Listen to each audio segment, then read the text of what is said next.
काय खमंग वास सुटलाय ना, हे गावाकडे ना ही खासियतच आहे. मग जावई बापूंसाठी स्पेशल नाश्ता बनवायला सांगितलाय मी. हो का? कळलं ते. काय गे जयंती, प्रत्येक गोष्टीत काय तुला पुढे पुढे करायचं असतं?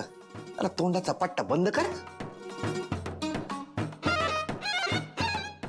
कसं आहे ना, प्रत्येक सीन मध्ये मी असल्याशिवाय मजा येत नाही हो. ती जाऊ द्या, मी काय म्हणते, जावई बापू आले तर जरा त्यांच्याशी बोलून त्यांच्या कंपनीमध्ये एखादी मॅनेजरची पोस्ट मिळते का बघा. हा, आपण बोलू तर करतील ते. पहा ना बोलून. काय सासरे बुवा, तुम्ही पण विचारा बरं, एखादी वॉचमनची पोस्ट देतात का? हा विचारा. काय म्हणते मी, बरोबर आहे ना? आले बघा.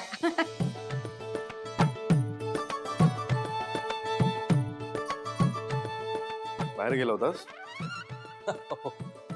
वा वा वा दाजी, कसले भारी दिसताय, एकदम हिरो सारखे.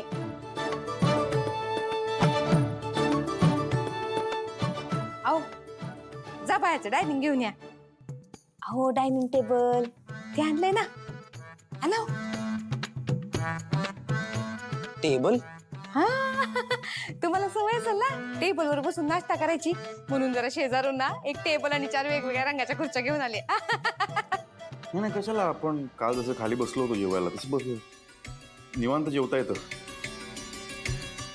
मी अगदी माझ्यासारखे आहात हो, निवांत. हा, साधे नाही. हे बरोबर आहे तुमचं. आपण ज्या गावाला जातो ना, अगदी तसं राहिलं पाहिजे बा. कोटलवाराचे संस्कार आहेत माझ्यावर. नाही, तिकडे कसं आहे माहितीये का, सकाळी उठल्या उठल्या असं काजू बदाम टाकलेला शिरा खायला मिळतो मला. अजून काय काय खाते मी तिकडं. इकडे जरा ऍडजस्ट करायला लागतं, स्टेटस कमी आहे ना. पण तिकडं सगळं झालंय बरं का माझं, म्हणजे पार्लरचं शिक्षण झालंय, त्याचं सर्टिफिकेट आहे माझ्याकडे. तुम्हाला सांगते, मला काय येत नाही म्हणून विचारा बरं. मला शिवणकाम येतं, मला भरत काम येतं, मला बागकाम येतं, मला स्वयंपाक येतो, सगळ्यात एकदम एक्सपर्ट. वा वा, छान छान छान. पण हे मला का सांगतात मी? वहिनी, तुमचं झालं असेल तर आपण बसूयात का नाश्ता करायला? नाही म्हणजे भरपूर दिवसानंतर अक्की आलीये आणि तिच्या हातचा नाश्ता बी आज खायला मिळणार आहे, म्हणून जरा. मला बॉक्सिंग बी येते बरं का. कानू, अगं थालीपीठ झाले असेल तर घेऊन ये. हा? आपण येतोपर्यंत इकडं माग करूया. हा चला चला.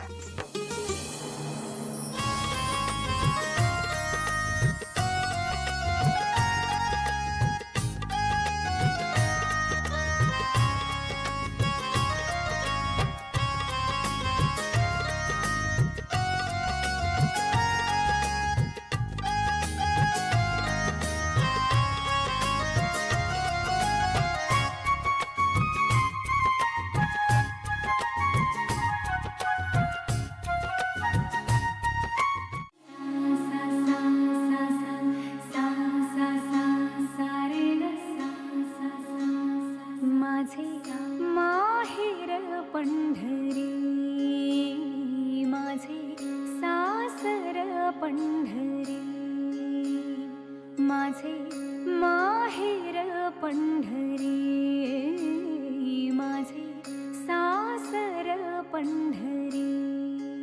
वा वा वा, रखुमाई काय स्वर्गीय गळा लाभला या मुलीला. कमाल आहे. पण तिचं ना त्या कस्तुरी मृगासारखं आहे. आपली किंमत काय आहे हेच तिला माहित नाही. त्या भैरवीच्या जाळ्यात अडकून पडली आहे. जास्त काळ नाही अडकणार, लवकरच तिला या सगळ्या गोष्टींची जाणीव होईल. आणि आपण आहोत ना तिच्या पाठीशी खंबीर उभे. आपण आहोतच हो, पण सावली तिच्या शब्दांची, तिच्या तत्वांची इतकी पक्की आहे ना, त्या भैरवीला दिलेला शब्द ती कधीही मोडणार नाही. त्याच मला खूप कौतुक आहे. हे जग दिसतं तितकं सरळ नाहीये ना, आणि याची तिला कल्पना नाहीये. कारण ती साधी सरळ संस्कारी आहे. या भैरवी वजेसारखे छक्के पंजे तिला कधीच कळणार नाहीत. आणि त्यासाठीच तर आपला जन्म झालाय ना. हे अशा लोकांसाठीच देव आपल्याला जन्माला घालतो.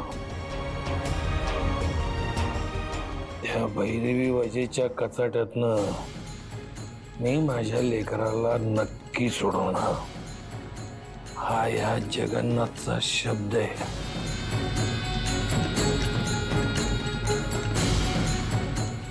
देवा,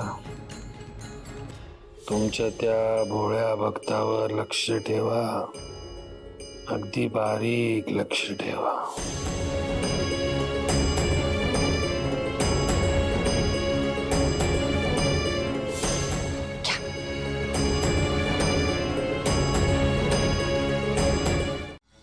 आजकाल तू गाण्यापेक्षा तुझ्या दिसण्यावर, नटण्या सवरण्यावर जास्त लक्ष देते, असं नाही वाटत आहे तुला?